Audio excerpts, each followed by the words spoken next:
New York City is now just days away from a major COVID vaccine mandate taking effect, which could mean thousands of people will be suspended without pay. The new rules impact all city workers and will begin Friday, but plenty of people are pushing back. CBS News' John Diaz in downtown Brooklyn with more.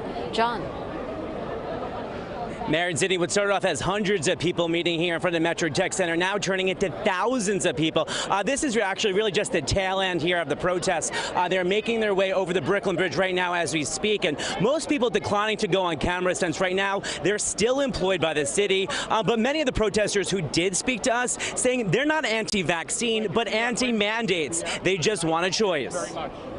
This is not following the science. This is like totalitarianism. Betrayed is the best word to describe how James Finnegan is feeling today. Most of his anger targeted towards Mayor de Blasio. He doesn't remember that when it started a year and a half ago, we worked through it all, okay? I got my family sick. Like many at today's March for a Choice rally, the recently retired FDNY lieutenant from Staten Island doesn't feel firefighters and other city workers should need to get the COVID vaccine to work. Really what they're doing is trying to force their will on people at this point, and that's what I'm against. I don't have a problem with anybody taking the vaccine if that's what they want to do. With signs in their hands and some wearing their work uniforms, hundreds gathered in front and marched across the Brooklyn Bridge, calling on the mayor to end his vaccine mandate. By Friday, 160,000 city workers must get at least the first shot of a COVID vaccine or go on unpaid leave.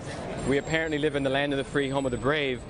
So how free are we? If we're willing to to take the test to show that we're COVID negative, then that should suffice. The latest numbers show 60% of uniformed firefighters and EMS are vaccinated, 71% of cops, 51% of correction officers, and around 60% of sanitation workers. The mayor says there's a contingency plan to ensure services are not interrupted. Today, he continued to defend his mandate.